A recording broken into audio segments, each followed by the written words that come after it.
A European View on the War in Ukraine.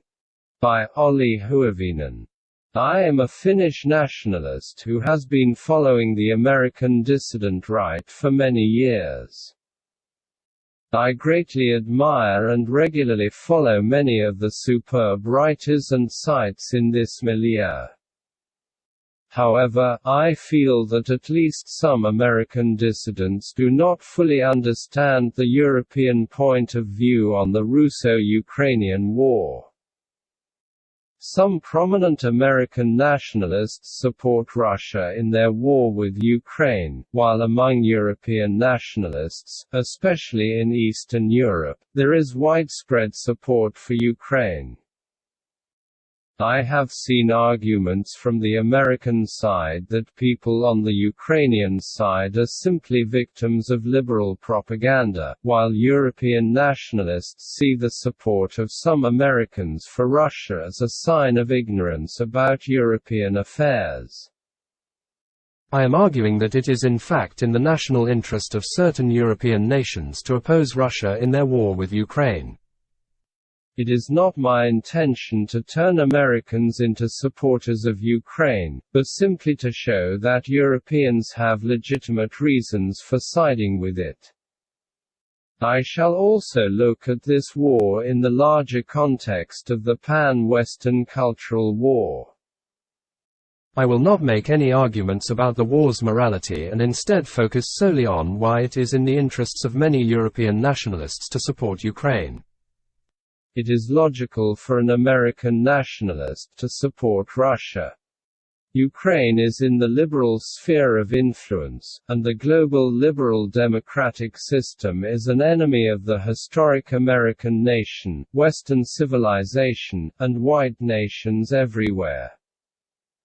Therefore, supporting an enemy of the liberal regime seems like the right thing to do. The enemy of my enemy is my friend, as the old saying goes.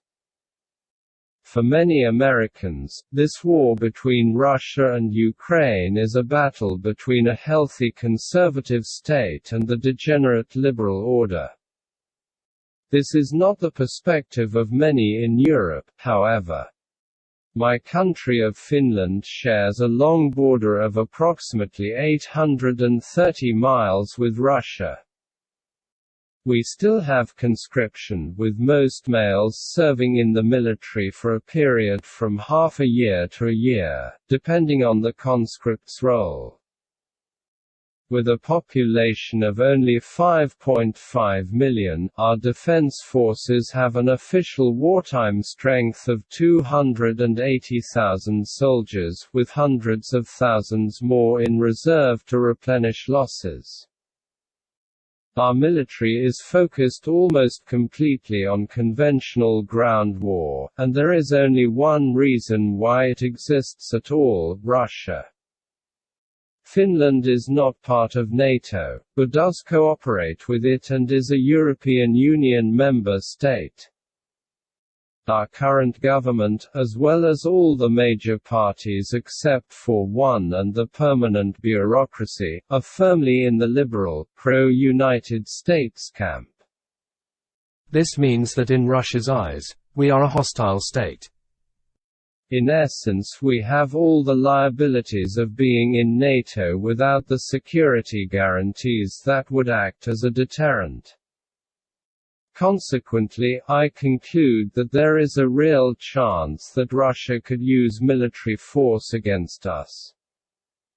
Even if we were actually in NATO, like many Eastern European countries bordering Russia, the Russian threat would still not be completely dissipated. It is possible that the Russians might gamble that if they quickly take the Baltic countries or Finland, NATO will break up instead of going to full-scale war against Russia to liberate them. It might well turn out that there is no political will to fight for a few small European countries if the cost is a new world war that, in the worst case, could go nuclear.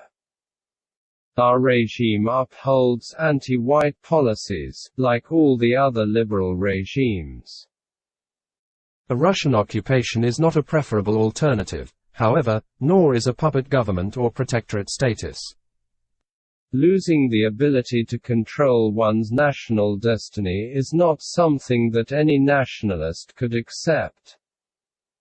It is therefore in the interests of Finnish nationalists to reduce the chance of a Russian invasion, and the war in Ukraine offers a way to do this.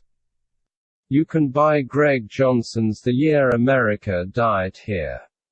If the war goes badly for Russia, it will reduce Russia's capability to wage war in the future. Firstly, there are the direct casualties and losses in equipment.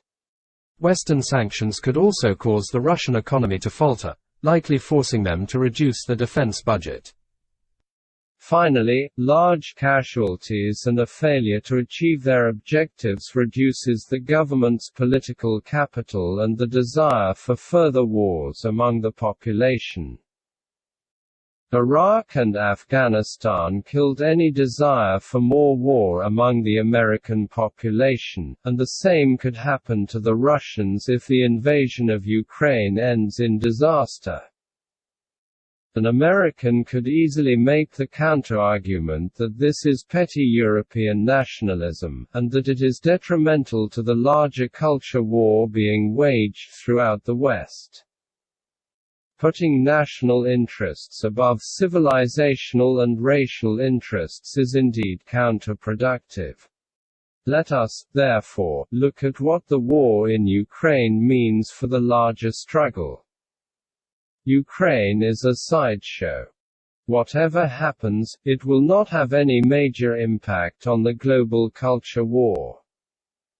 The satanic mills of the liberal Leviathan will continue grinding just like before.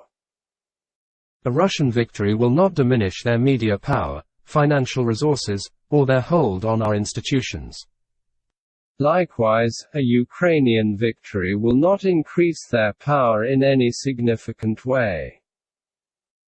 The fight taking place within America will not be affected by whether a poor Eastern European country is retained in the liberal sphere of influence or not, just as the Taliban victory in Afghanistan did not have any real effect, either. The only consequence of a Russian victory will be a few liberal tears, which is undeniably enjoyable but quite unimportant in the culture war. Another claim is that Russia is a conservative ally of ours. The argument is that while the war itself might be unimportant, a weak Russia will mean the loss of an important ally. It is not true that Russia is our ally.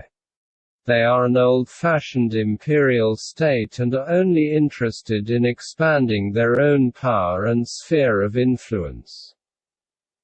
They have no desire to see our side win, and I suspect it would in fact be in their long-term interests to see the West's decline advance to final collapse. Russia itself is not even a real nation-state, but rather a multi-ethnic empire with a decreasing population of white Russians and an increasing population of non-white Muslims due to birth rates and immigration. Contrary to liberal propaganda, Russia has not provided any significant aid to European or American nationalists. Russian officials sometimes make critical comments about the West's wokeness, but that is basically the only extent of their support. A weakening of the Russian state would not therefore affect our side adversely or deprive us of resources. To conclude, it is in the legitimate interest of many European nationalists to support Ukraine in this war. But while the war is important for many Europeans, in terms of the larger culture war it is an unimportant sideshow.